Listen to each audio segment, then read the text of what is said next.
अगर आपके बच्चे भी कोचिंग सेंटर्स में पढ़ते हैं, अगर आप कोचिंग सेंटर में पढ़ते हैं, अगर आप कोचिंग सेंटर में टीचर हैं या आपने अपना खुद का कोचिंग सेंटर खोल कर रखा है, तो कुछ फ्रेश गाइडलाइंस 2024 में जो है मिनिस्ट्री ऑफ एजुकेशन की तरफ से जारी की गई है।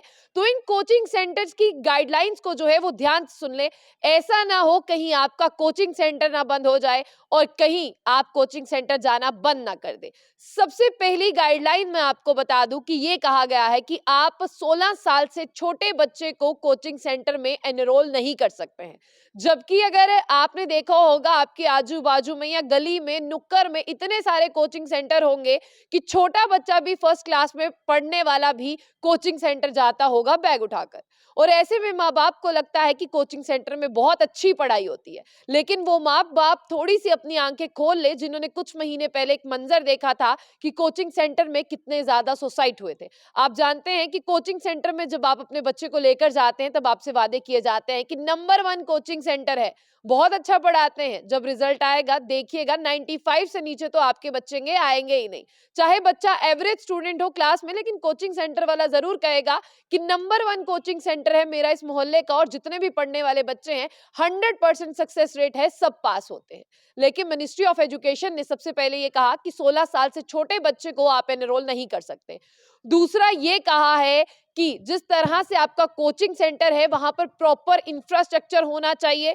प्रॉपर इंफ्रास्ट्रक्चर की अगर हम बात करें तो उसके साथ साथ बिल्डिंग सिक्योरिटी होनी चाहिए, बिल्डिंग में फायर सिक्योरिटी के सारे इंतजामात होने चाहिए। वो सोशल मीडिया पर वीडियो भी देखी थी जहां पर कोचिंग सेंटर में आग लग गई और बच्चे रस्सी के सहारे कोचिंग सेंटर से नीचे आ रहे थे। और ये भी कह दिया गया है कि जो टीचर है पढ़ाने वाला वो ग्रेजुएशन से नीचे नहीं होना चाहिए। आपने बहुत सारे कोचिंग सेंटर्स देखे होंगे, बहुत सारे टीचर्स देखे होंगे, कहा जाता है कि उनके पास बहुत ज्यादा एक्सपीरियंस है, लेकिन बाय द वे सच है इसमें कोचिंग सेंटर में पढ़ाने वाले कुछ टीचर्स ऐसे होंगे जिन्होंने ग्रेजुएशन पास नहीं की होगी, लेकिन वो कब से पढ़ा रहे होंगे, आज तक उनके पास पूरा एक्सपीरियंस होगा जिस सब्जेक्ट को वो पढ़ा रहे हैं। हर कोचिंग सेंटर अच्छा नहीं होता, ये आप लोग भी जानते हैं, फिर भी आपको अपने सर से बला उतार कर यानी अपने बच्चे को किसी कोचिंग सेंटर में डालना है क्योंकि फलाने पड़ोसी का बच्चा जो है वो अच्छे कोचिंग सेंटर में जाता है, तो आपका कैसे पीछे रह जाए।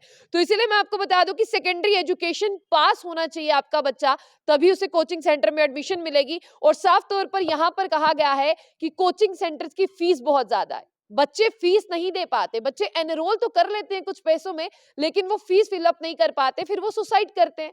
कई बच्चे मेंटली डिस्टर्ब हो जाते हैं। कोचिंग सेंटर वालों का इतना ज्यादा बोझ है कि बच्चे जो हैं वो डिप्रेशन का शिकार हो जाते हैं।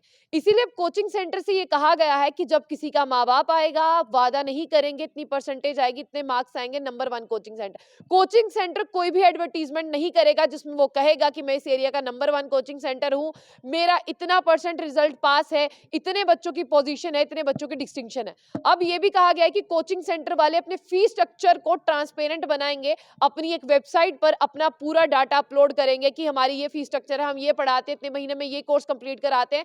और फीस स्ट्रक्चर के ऊपर भी अब मिनिस्ट्री ऑफ एजुकेशन की नजर होगी कि अगर इस एरिया में इस कोचिंग सेंटर की इतने सब्जेक्ट की इतनी फीस है, दूसरे कोचिंग सेंटर की कितनी फीस है। यानी आपकी मनमानी पर अब नकेल कसेगी और आपको एक और काम करना है, अपने कोचिंग सेंटर की फीस अपलोड करनी है वेबसाइट पर, किस सब्जेक्ट की क्या है और क्या पूरा क्राइटेरिया है साल का। उसके साथ साथ आपका जो ट्यूटर वहां पर पढ़ा रहा है वो ट्यूटर कितना पढ़ा लिखा है, उसके पास कौन सी डिग्री, आप लोगों को वो भी करनी है। बहुत अच्छा इनिशिएटिव लिया गया है। कुछ माँ बाप, भोले भाले माँ बाप जो मिडिल क्लास फैमिली से जाते हैं, उन्हें लगता है बच्चा अच्छा पढ़ लिखेगा, उनके बच्चों के साथ भी धोखा होता था। और ट्यूटर की अगर हम बात करें, उन्हें जो है कोचिंग सेंटर वाले ठगते रहते थे और माहौल भी इतना जो है टेंस भरा बना देते थे कि बच्चा डिप्रेशन में चल जाता था। अब इन सारी चीजों पर नकेल कसी जाएगी। मिनिस्ट्री ऑफ एजुकेशन कहता है कि बच्चे को मोटिवेशन वीडियोस दिखाइए, उन्हें मोटिवेट करिए, ना कि ऐसा कहिए कि तू एक फेलियर स्टूडेंट है, तू एवरेज है, तुझे फर्स्ट आना है, तुझे सेकंड आना है, ऐसी चीजें। यानी बहुत अच्छी जो है इनिशिएटिव लिया गया मिनिस्ट्री ऑफ एजुकेशन ने और बहुत अच्छा अपडेट है। मैं चाहती हूँ आप इसे माँ बाप तक, कोचिंग सेंटर्स तक